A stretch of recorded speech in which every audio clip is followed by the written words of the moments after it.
I've never known a character go through so much stress like Shockwave. In order to save our captured friend, how about I blast you back to Iowa?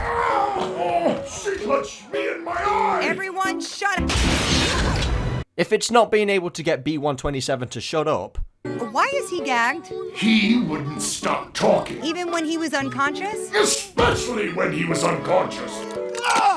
I told you it wasn't tight enough! Then it's getting punched in the eye by Elita 1. Consider that punch payback for all the horrible and heinous things he did in the IDW comics. Now, I've seen a lot of criticism on the characterization of these guys, but one thing we need to point out is this is an origin story. Transformers 1's characters aren't fully developed yet. That's the whole point of the film. They're not evil, so to say. In fact, the only member of the High Guard that's already kind of aligned to his character traits is Starscream.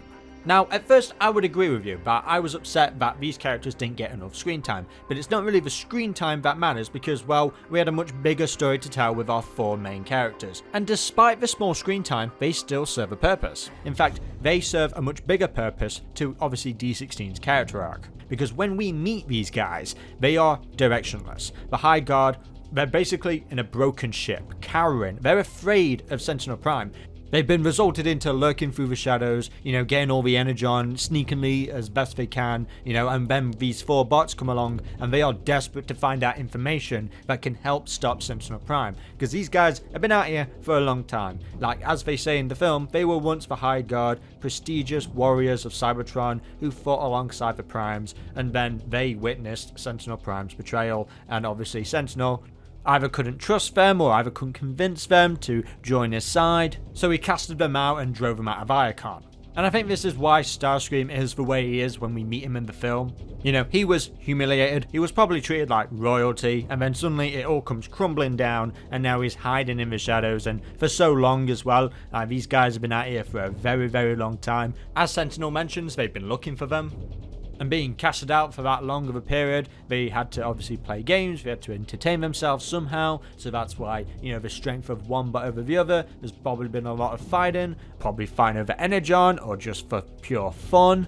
Your typical survival of the fittest storyline. Think of Fight Club, but make it Transformers. And these guys cowering in the shadows is why D16 is so important to their storyline. His words of encouragement is the beginning of the Decepticons. Soundwave stops Shockwave from interfering with his fight with Starscream, because Soundwave sees someone worthy to lead. Like, dude, are you serious? This guy's probably actually going to get us out of here. It makes for a beautiful origins of his loyalty to Megatron. While it's not in a gladiatorial setting, as that tends to be the default origin for Megatron, him being a gladiator, it's still familiar and similar here. He is inspiring the rest of the High Guard with his strength and encouragement. I mean, Starscream lasted barely seconds against D16, someone who hasn't fully developed yet as well. And the funny thing about it is that Starscream, Shockwave and Soundwave at one point throughout 40 years tried to take over as leader of the Decepticons. Soundwave wasn't originally loyal, he tried to take over in the original 80s comics. And then we got Shockwave, who tried to do the same thing, and Starscream, well, obviously well known for doing it in the cartoon. So if this movie ended with D16 getting killed or something, either one of these waves would have taken on leadership. Just look at them. After the ambush, they're both just staring at each other like, well, crap, now what? I know what they're talking about. Who should take over as leader now? Like I said, I can understand the criticism, and the criticism of the characterization of Shockwave. Who's to say that that punch didn't plant the seed for him to want to get revenge someday? Maybe it explains why he hates female Autobots.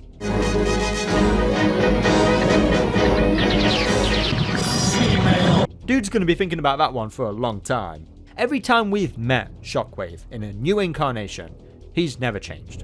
Well, except for Energon. How dare you speak to me like that? I could crush you with my pinky! Whatever, pal. But he's always been cold, calculated, and often the smartest Decepticon in the room. But what good would that story be if we just jumped to that point? I for one would love to see the eventual development of that, and watch him slowly transition into the mad scientist that we all know. And you'll notice when we meet them that their eye colours are yellow, except for Starscream's. His are red, because he's already reached that point of insanity. Dude was evil from the get-go. But not for Soundwave and Shockwave. And what does yellow symbolise? Happiness. Okay, well these guys are anything but happy. But what else does yellow symbolize? Caution and cowardice. And that's how we meet them. And they're only cautious and cowardice because their leader is. I mean, when Arachnid attacks the ship, Starscream is the first to bail, proving to be a terrible leader. So when someone like D busts up Starscream and inspires the bots to finally take charge and stand up for themselves, get revenge instead of cowering in the shadows, playing king of a throne with a dude that toots his own horn, it's enough to rally the troops and finally give them that ego boost. All it takes is a few strong words to rally up an army. But they're not only encouraged by D16, they're also encouraged by Orion, thanks to a leader's fist. I can't lie when I say it was so much fun to see these guys with these characters, these complete polar opposites that we've known throughout 40 years, working together to take down Sentinel Prime. It's definitely one of those, you've got to enjoy this while it lasts. And for them to finally see that revenge on Sentinel Prime. Between Orion and D16, the High Guard chose D16, as he's the strongest. And their code, what they've always lived by, is the strength of one bot over the other. So unlike the minor bots who listen to Orion's soft words, the High Guard only follow strength and intimidation.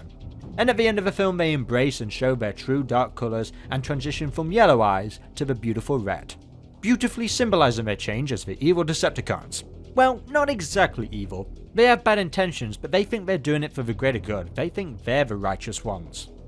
And for Shockwave, he's not at the diabolical level because we don't even know much about his character in this universe. He may not actually be a scientist. I feel like they're going to go with the scientist route, but here's hoping in the sequels that they'll show that side to him, his curiosity for it, and see Megatron give Shockwave the necessary tools to start experimenting. That will of course be used to defeat the Autobots.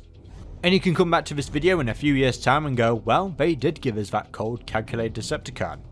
To me, the one thing that ruins a brand new incarnation of Transformers characters is that we fixate too much on what these characters are than what they could potentially be. Transformers resets itself after every 3 years, and we always seem to meet the characters exactly where we last left them, and that's something that I'm sick and tired of seeing constantly over and over and over again. Well, I'm sick and tired of seeing it done the exact same way. I don't mind Shockwave being the cold, evil Decepticon in almost every incarnation. I would just like something refreshing about that concept every time, which is what was refreshing about Earthspark, seeing Megatron on Optimus Prime's team, because when have we ever seen that, except for comics, and comics have dipped into so much potential that could be adapted into television and movies, because Hasbro are afraid of diverting from the formula. Because, I don't know, I guess they're afraid of losing their audience, but at the same time I think they're missing out on gaining a new one.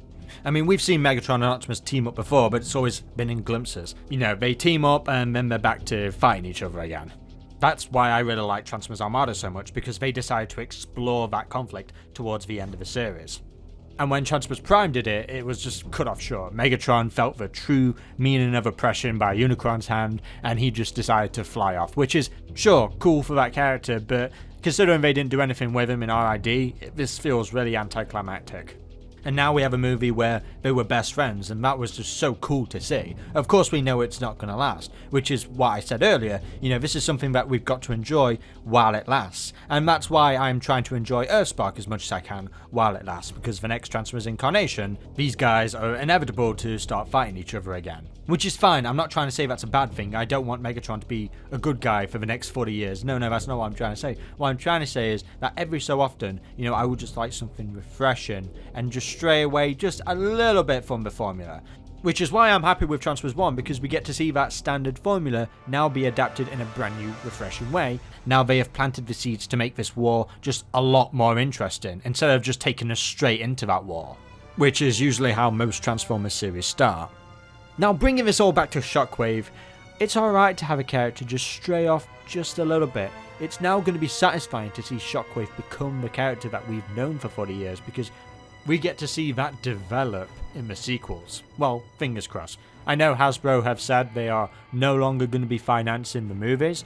That doesn't mean we're not going to get a sequel to Transformers 1. The budget of Transformers 1 was split between 3 companies. Now it's just 2 companies.